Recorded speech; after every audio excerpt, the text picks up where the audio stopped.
Hello, and welcome to the Art of Intuition podcast. My name is Susan Jane, and I'm your host for the podcast. Now, today we're talking about how to create your own calm, especially when your world feels like out of control. And that's happened to me over the last couple of weeks. The world has been a little bit loud. It's just been too fast, too out of control. Lots of things happening, two families together. I have my own things happening, and my partner has his own things happening, and together they're affecting us both. At the same time, while all this is going on, family issues, we have purchased a new house too. So there's a lot of things going on at the moment, a lot of very high stress situations going on. So my world does feel, or has been feeling very much out of control. And so that's what I want to talk about today, how we can start to create our own calm. Now, if you've ever felt that way, you feel like your world is spinning and you just want it to pause, you're not alone. As I said, I've been going through it just recently as well.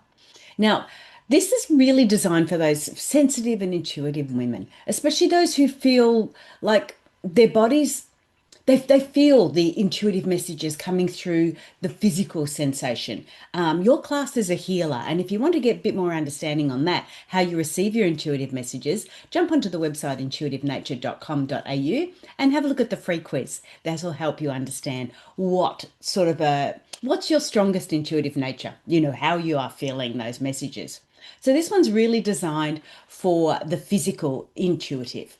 Now, we have all the abilities of the different ways we receive this information. It's just sometimes we're stronger in one areas than the other. So this one will really focus on that physical side of things. If you're a spiritual intuitist, if you're an emotional one or a mental one, then you'll understand. We're going to go through a few of those later on as well. So this is all about how we carry those intuitive messages in our muscles and in our breath, in our energy field. And it can be quite exhausting. And this is why getting that understanding of where everything's going and everything's spinning out of control around you, how we need to find our own calm in order to be able to uh, ease that exhaustion. But there's good news. It's all good. We don't have to wait for the world to calm down. We can do this ourselves. We can create our own sense of calm, but it just starts with small, grounded steps. Now, why everything feels so overwhelming? It's not just the noise of life, it's the sense of unpredictability that rattles our inner compass. It's like those systems that break down. I have particular things that I want to do. And when the world twists and shifts and things change and the rules and the goalposts move, it can create that very, very unsettling feeling in us. And that feeling can, especially with the physical intuitive, can start to feel like palpitations, can start to feel like that nervous system starts to really kick in. So, for those with physical intuition that receive their messages in the physical sense, this stress isn't just mental, it becomes embodied. And you'll feel it in like a tight chest or shallow breathing. Fatigue is another one, heaviness in your limbs, headaches that buzz in your mind and you won't stop. And this one, my one, which is that urge to retreat and shut down. I love going into my cave. If things get too noisy, I just want to cave it, and just get away from that physical noise and that stress and the realities of the world and just come back to me.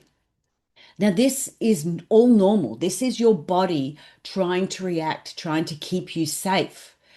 But in the same token, it can go to the extreme and it doesn't always know how to reset on its own. And this is where the intentional calm can come in. So there's three ways, or there's probably a lot more, but there's three ways I'm going to cover off on this section. Three ways to ground ourselves and create that calm that we need inside. These are gentle but powerful practices that can help reset your body and soothe your system so that you can come back to yourself and get a better understanding of who you are and what you are, even when the world is feeling very chaotic outside. The three areas are the five senses reset, intuitive movement, let your body lead, and the third one is create a sacred calms corner. So let's jump into those. So the five senses reset. When you feel overstimulated or anxious, come back into your body through your five senses. This practice pulls you from that spiraling thought and anchors you in the present moment. So, this is what I want you to try. If you're not driving a car or anything like that, don't do anything crazy like this, but try this. Sit down somewhere quiet and one by one engage your senses. Now, I know this sounds crazy, and this one can be done on the run. If that means like you're at work and you need to go to the toilet, it's a quiet place where you can sit, But we can, while we're sitting there, and I mean, you don't have to be going to the toilet, but you can be in that safe space. There is the five senses that we want to look at. Touch. So hold something that makes you feel good, something that allows you to calm. It could be just having hand cream on your hand and you're just touching your hand and rubbing that hand cream in. But it's not just about rubbing it in and getting out of there. It's about allowing yourself to feel what it feels like to rub that cream in, how the cream feels coming into your hand. You're really getting in contact with that sensation of touch, what it feels like, what it's all about. The other thing which is good with the hand cream is the smell. So you can inhale that scent. If you've got a nice scented one with lavender or something that helps you calm as well, inhale the scent as you're using the hand cream and allowing that the smell and that to come in through you, into you. And you're just taking your mind away from that busy, busy, busy, busy, and you're just sort of focusing on what it feels like in your hand and what your hands feel like and what it smells like. And then bring in the next one. We look at sight and we can gaze softly at something. You might have a flower or a candle or something in nature outside your window. And as I'm saying this, the toilet is probably not the best spot for it, but you get where I'm coming from. It's a space where you've got that little bit of time if you can hide somewhere and just be able to do this. This is a good spot if you've got your phone there and you start to bring a picture of a beautiful flower up or something something that you can look at and just sort of go and just feel your hands, feel the scent, and see this beautiful picture or this candle flame burning in front of you. Then sound is next. Now, sound, again, go back to the toilet, don't do the sound in the toilet. Put on gentle music with nature sound. So if you've got a little video that you can look at on your phone while you're putting this hand cream on, you're allowing all those senses to take it in space. And the last one is taste. Wow, I really did not pick the right area to go to, did I? We do not eat in the toilet. But taste is like sipping some herbal tea, or even I suck on butter menthols, or a lolly or something that allows you just sort of to savor that, just to calm down and just to feel that in your mouth and get the understanding and the smell. It could be a mint lolly or something that you don't just eat, you're feeling it within you and getting that real clear understanding of it. So it's allowing those five senses to come through. Hand cream's a great idea. Probably the other side isn't. But one example, one of my clients had, she used to have a little tiny calm kit, what she called a calm kit in her bag. And she'd have like lavender oil in it or herbal tea bags in it and a photo of a place she loves. And she could use that when the world started creeping in, when things started getting too much. She had this ability to just go and calm down. But instead of lavender oil, I would get the hand cream or something to that effect that allows you to have the scent, the smell, and the touch at the same time. I think I just repeated myself. But anyway, in that sort of area, so it allowed her to be able to really switch in when she needed it and when it was right for her. So why this works? It works because it's telling your nervous system that I am safe at the moment. That's what you're saying. I'm safe. I'm safe at the moment. And this is, again, it's great for on the run. When you need to have something, like you had a shit day at work, and so you need some time out and you need to have that little bit of space for you. It's a great time to do that. Go and sit outside, while you're having your lunch and look at a beautiful flower or look at something and put some hand cream on and just do a bit of omming yourself. That's a really good way to calm yourself back and create your own calmness. The second one is intuitive movement. Now, That's about letting your body lead. Now, because this is about your physical intuition, how you're receiving your physical information, this is really good to help you in that side. Now, you'll need a little bit more space for here, a little bit, it can be limited time, but you'll need a little bit more space for this, maybe a little bit more privacy for this one. But our body will hold the stress. Now, one of the areas that I look at when I'm doing this, when I'm trying to do things like this and relieve that tension and that stress and create my own calm, yoga is one of these good areas in that context. But it's not always easy to sort of do a yoga session when you need it. So with this is allowing your body to do what it wants to do, not doing a set yoga poses or set things. This is allowing your body to choose and it to decide what it needs. So try doing this. So put on some soft music or some upbeat one if you want to, get into it. But some music that allows you to just flow. And then I would close my eyes and I would just let my body move naturally. It might sway, it might stretch, it might shake, it might simply just rock side to side. Remember that, I don't, well, you mothers would remember when you would pat your baby and you would just rock. How calming was that? Now, if you didn't stay calm, your baby wouldn't be calm. So you would just rock and sway to it.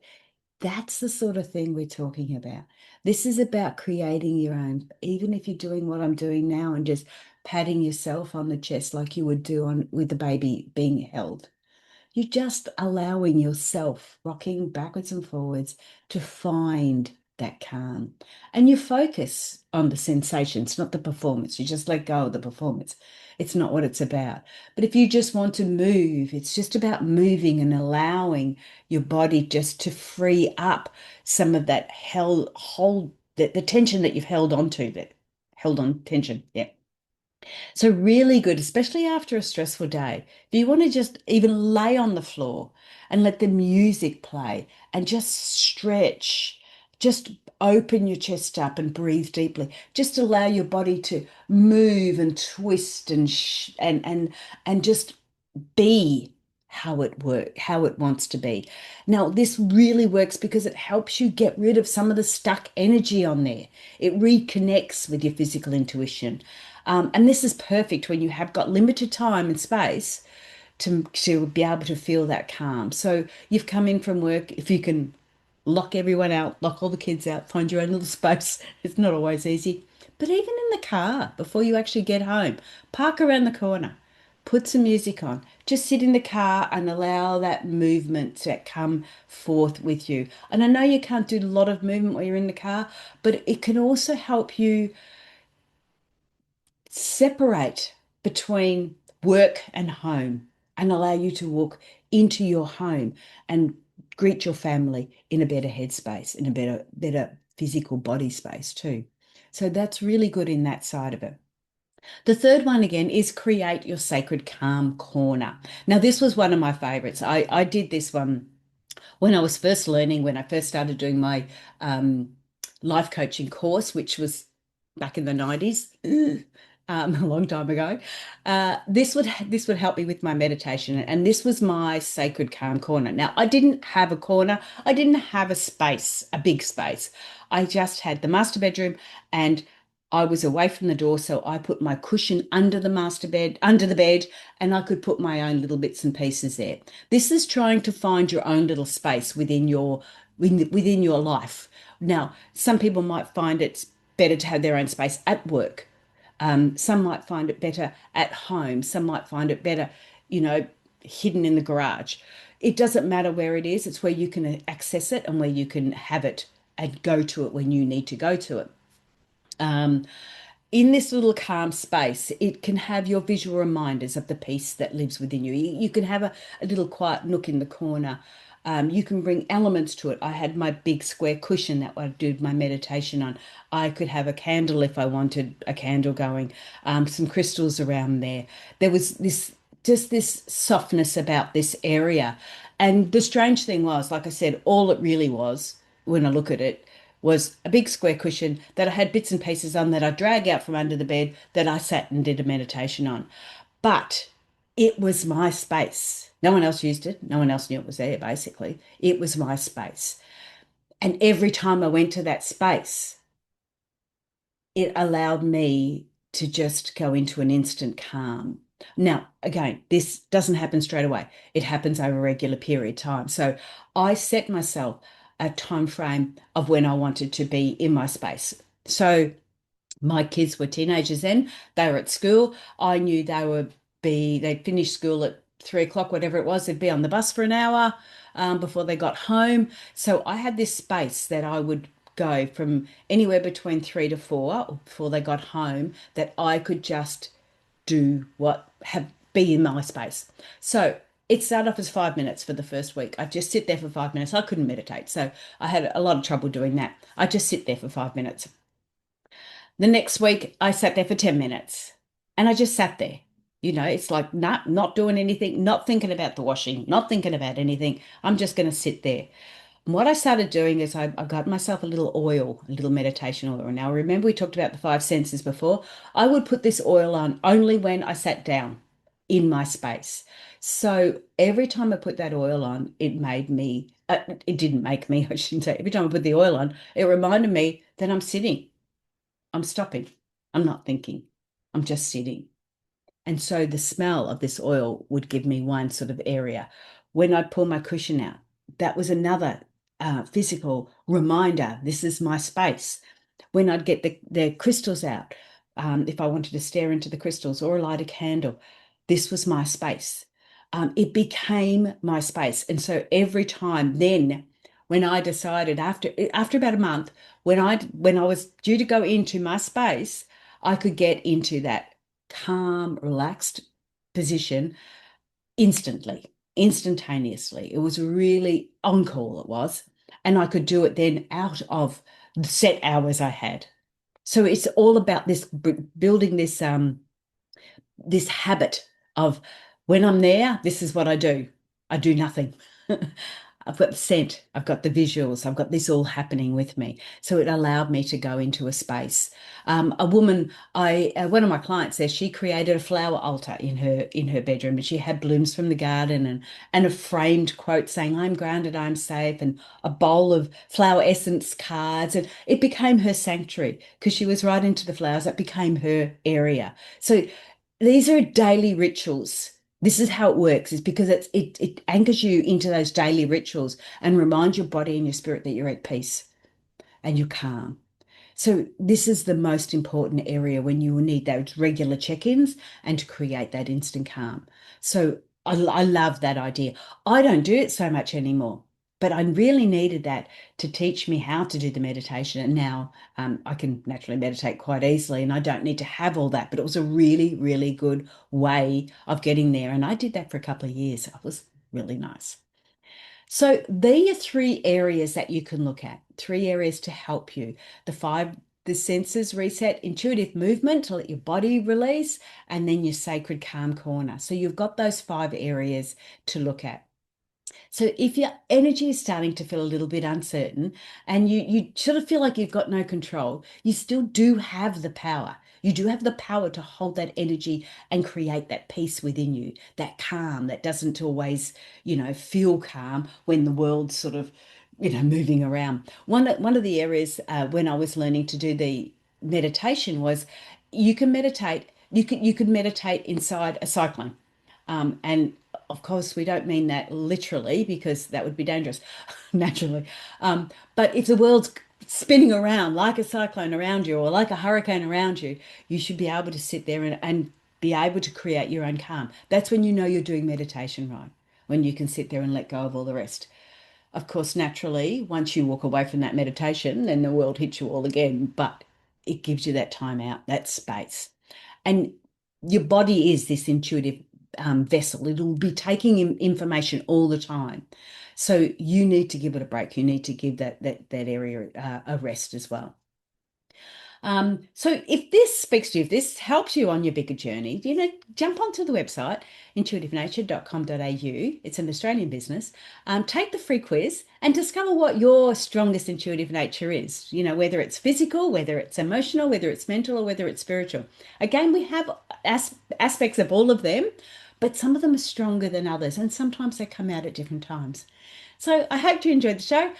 My name is Susan Jane. I am an intuitive psychic, and if you want readings or anything else, jump on the website intuitivenature.com.au. And I'm going to say bye for now and see you next week.